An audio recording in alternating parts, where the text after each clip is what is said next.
My Fair Daily. So today I wanted to show you guys my MUA kit.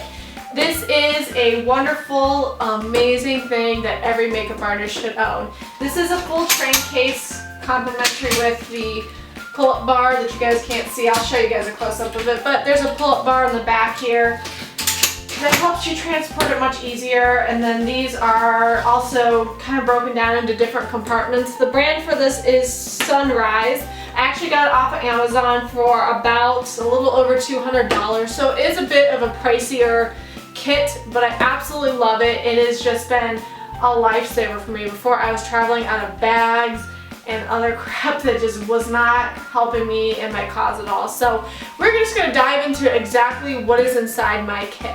Okay guys, so the way I break down my compartments is kind of how I start doing my clients' faces. So first I always start with the eyes. So I have all of my palettes as well as my other various eye products up here. Oh, and I forgot to mention, I will link below this whole train case down in the info bar section. So if you guys would like to purchase this yourselves, you definitely can. As I mentioned, I got it off of Amazon. It's worth every single penny, even though it's a very, very pricey item. So I do want to show you guys a couple palettes I do have in my kit. First is the Tartelette palette from Tarte. I love this palette primarily because it is an all matte palette.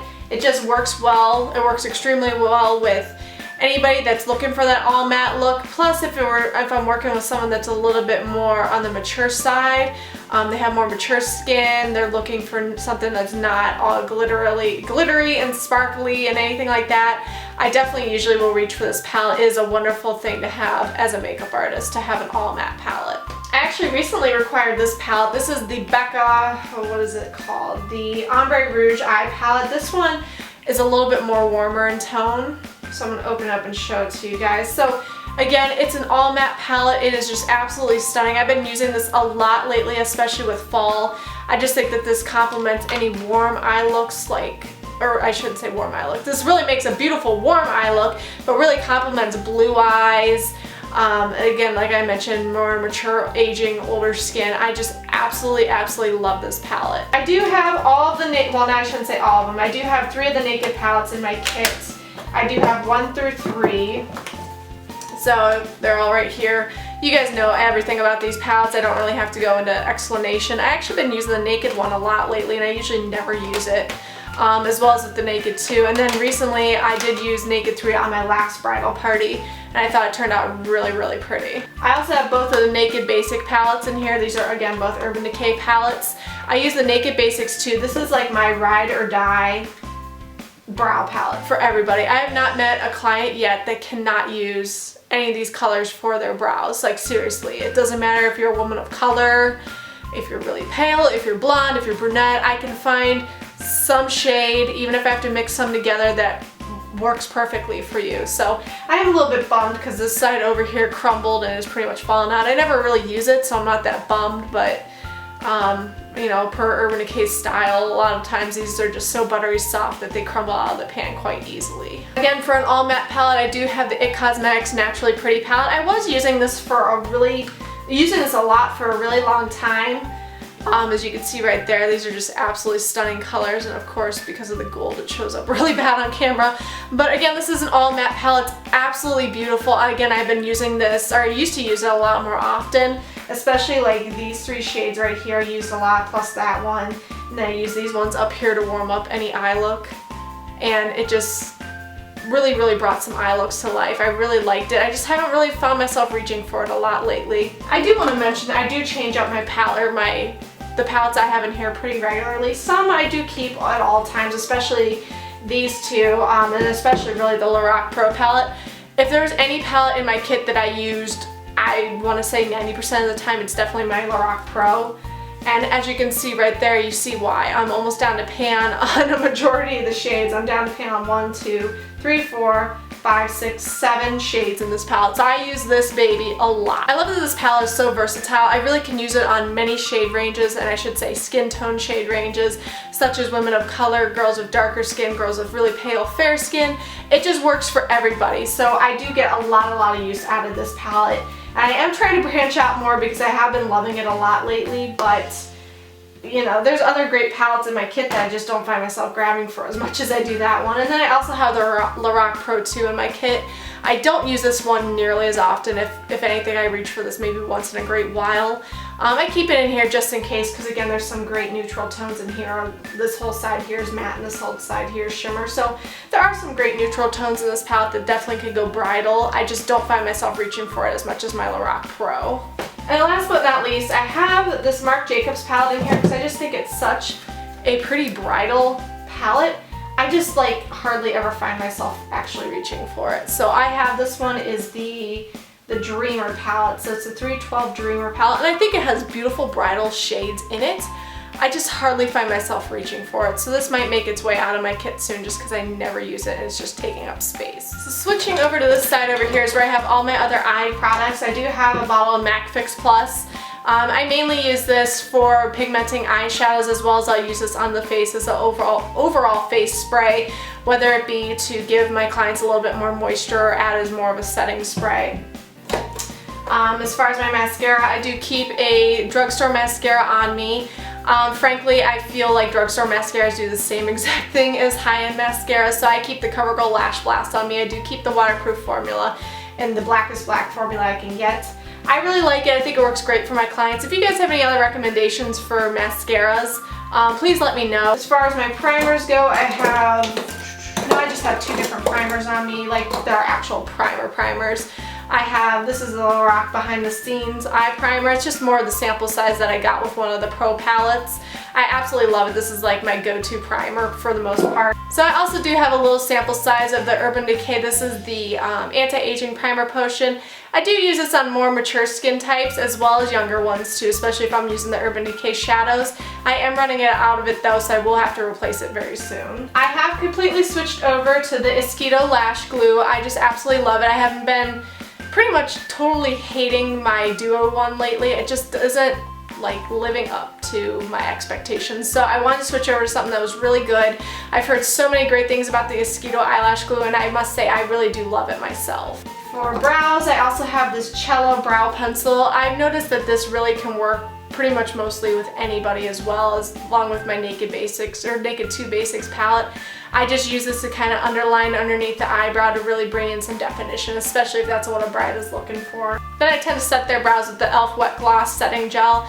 And again, this is just $1. It's nothing super fancy, but I like it to set my clients' brows if I need to. Other things in here, I do keep a pair of eyelash curlers in here. I don't really use them very often, so I just have like a cheapy Revlon version. And again, I have a Revlon, these are the tweezers that I use to put on lashes and stuff. I have two different pencil eyeliners in me. First is the Buxom. This is just a sample of like a Buxom black eyeliner. Again, once I run out of this, I'll just replace it with another one. I'm not totally sold or in love with it. I just happen to have it. And then I also have the Rimmel Exaggerate. This is the rich brown color, and this is waterproof. I really love this. I'll probably repurchase it for my kit. And again, it's more of a mechanical one. It's not one that you have to sharpen, but I don't mind. I actually really like that, and I think this is a beautiful brown color, especially if you're looking for or if a client actually wants something that's not as sharp and as, I guess, jarring as a black pencil. A brown one is a great way to go. And I actually have two more pencils in my kit. I have the NYX Wonder Pencil. This is just a flesh tone pencil.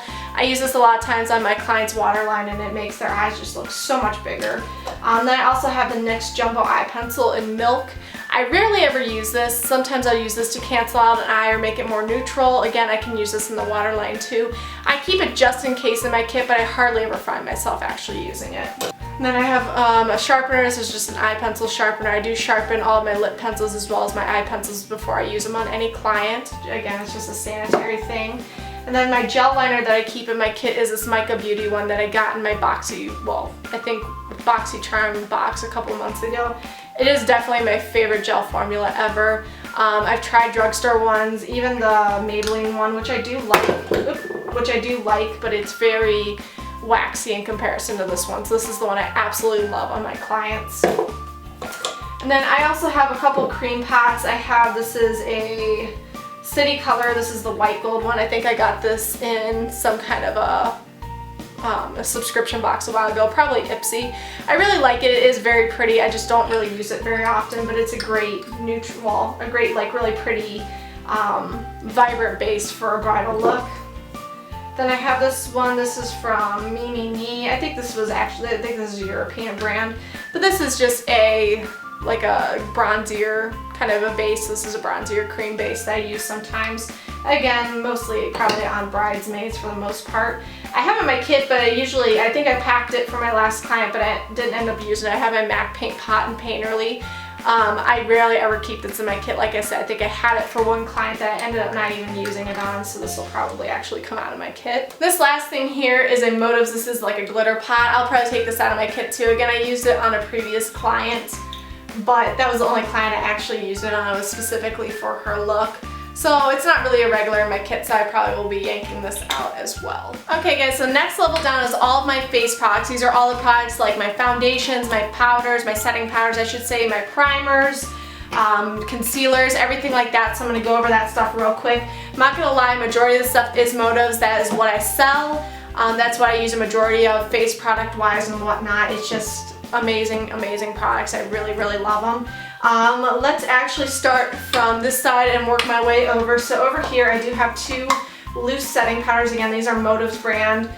The first one is just a white translucent powder, so I'm not going to tip it over, but it's just a white setting powder. I do use this a lot of times for underneath the eyes, just to set the under eye area when I put concealer down, as well as an all over face setting powder if I would need to, in case my client is more oily and doesn't want a lot of I guess like shimmer or anything like that, doesn't want to look dewy or anything like that. I will set them with this powder because it is like completely matte. And then I also have one that's geared towards women of color. So this is just a dark one. I don't think I've actually used it on any clients yet because I recently just got it. So yeah, I haven't even opened this one up yet. But I will be using this on all of my women of color clients if they do need it. And again, because their skin tends to be a little bit more oily, this is a wonderful powder to set them with. I also have a couple Hourglass ambient lighting powders. I'm telling you guys, if you're a makeup artist, these are a splurge, but they're 100% worth it. I would never not have these in my kit. I have 3 different ones. This one here is diffused light, so it's more the yellow base. As you can see, I'm very much down to pan on it. I will be repurchasing once I run out of it. I use this one mainly on very pale, fair skin tones. It just really complements their skin very well. The next one I have here, this one is called Dim Light, and again, I'm very much down to pan on this one as well. And actually the mirror is pretty broken on this one. You guys can't really tell, but it's like, I'm trying to show you, it's like coming out of its packaging right there. So that's gonna go any day now because I'm pretty rough on this kit, but I love this one. Again, I use this on anybody that's not super pale but not super dark. They're just kind of a medium skin tone. This really complements them well. And again, I use this as a finishing powder too. And then this one is called Radiant Light, and this one has definitely a more bronzier effect to it.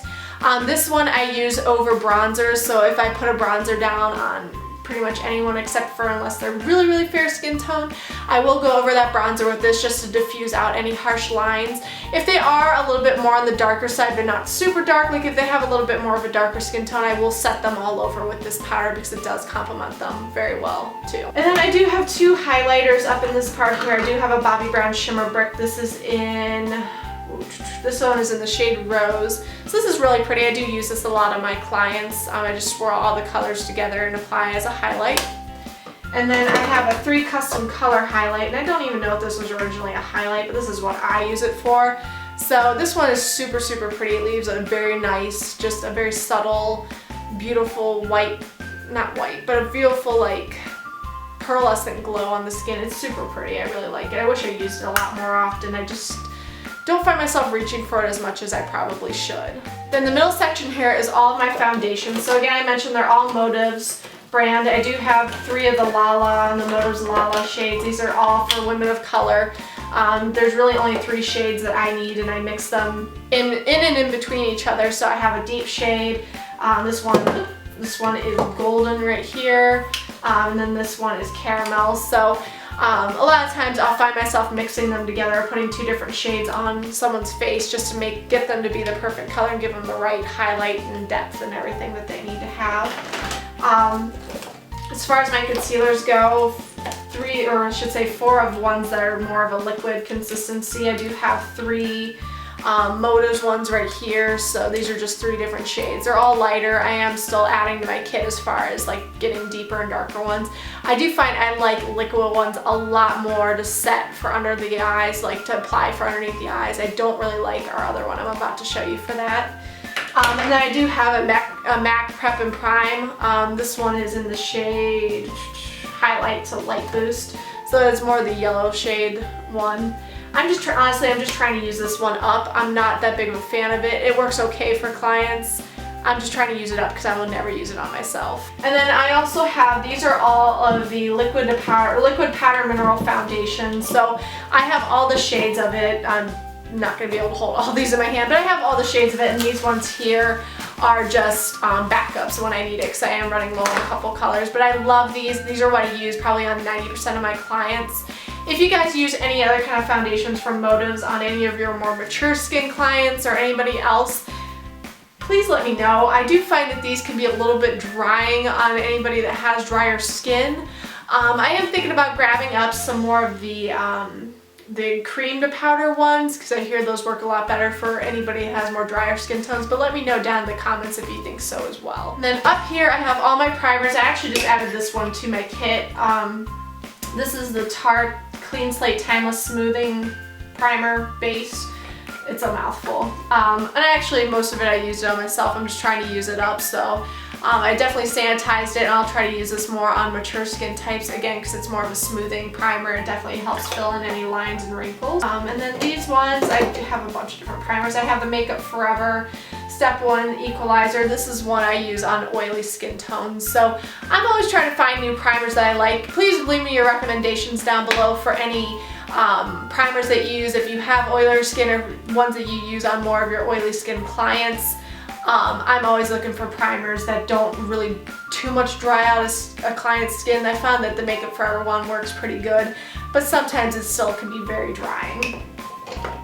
Then I also have the Hourglass. This is the, I can't remember what this is the Mineral Primer, the Mineral Veil Primer. I love this primer. Again, it is such a splurge. If you get it in the big size, I always end up getting just the travel ones. But to get it in its full size, its full glory, it's ridiculously expensive. But this is some of the best primers I've ever used in my life. I love using this on normal to dry skin tones. It works incredibly well. I absolutely love it. It's very hard for me to use any other primer because I know just what a miracle this primer is. So I do have 2 Motives primers. This one here is the Complexion Perfect Face Primer. I was testing this one to see if it actually held up and was pretty equal to the Hourglass one because it is a lot less expensive for a full-size tube. So I'm still testing this one out. I'm not completely sure yet, but I have the little I've tested it out so far, I have really liked it. And then I also have the Invisalign one. This one is in a much smaller tube. I really only use this on more mature skin, especially if they complain about any fine lines or wrinkles in any areas of their face. I will fill it in with this primer. I don't know, I've tested it a few times. It works okay. I'd be curious to see how this compares next to the Tarte one because I do really love the Tarte one, especially for the things I just mentioned, so we'll see. And then I also have them on the last leg of it, but the primer water, this is the Smashbox Photo Finish Primer Water. I use this as an initial primer that I spray all over the face first, and then I go in with other primers. This just kind of gives an added moisture to the face and an initial base. But as you can see, I am down to my last leg of it, so I did order some more. And I did order the full-size bottle too. I also have a couple other things in here. This is just my Becca Ever Matte Poreless Primer. I rarely ever use this now because even if people are like super oily, this is like I shouldn't say a terrible primer, but it does not work well for clients. It really dries out skin. It just makes it kind of unbearable to deal with. It's like literally taking like a foundation brush and it skids across your face as you try to like put any foundation over this. So I think it's like down to its last leg. I'll probably just pitch it because like I said, I don't ever use it anymore and I don't really like it on my clients. I do keep this Josie Maran, this is pure argan oil on me just in case a client hasn't moisturized, because this is a neutral oil. Again, if they have some kind of an allergy, I wouldn't use it on them, but this is a neutral oil. It's a great moisturizer. It's not going to be it's not going to give you breakouts or anything like that, so this is why I like this oil, and I just keep it in my kit just in case, but most of the time clients come moisturized. I have a couple of compact concealers and like one little tube concealer in this compartment here. I do have the Motives concealer wheel. This is just the light version of it. I've destroyed this palette. I really need to just probably throw it out because it is pretty disgusting. But I have noticed that this is very, very drying for underneath the eyes, so I really only use this now to cover up blemishes. So I might repurchase this again, but then really only use it for that purpose. And then I also have the Sonia Kashuk one. I've really never used this. I just don't find many skin types that can actually use it. It's a pretty out there kind of a palette, but if you guys are looking for a more of a drugstore affordable range of these kind of a palette, I do recommend the Sonia Kashuk ones as they are good quality. And then I just have this Boo Boo Cover Up concealer. It's way too dark for my skin tone, so I keep it in my kit just in case, but honestly I've never broken it out yet, so I don't really even know how good it is or how well it works.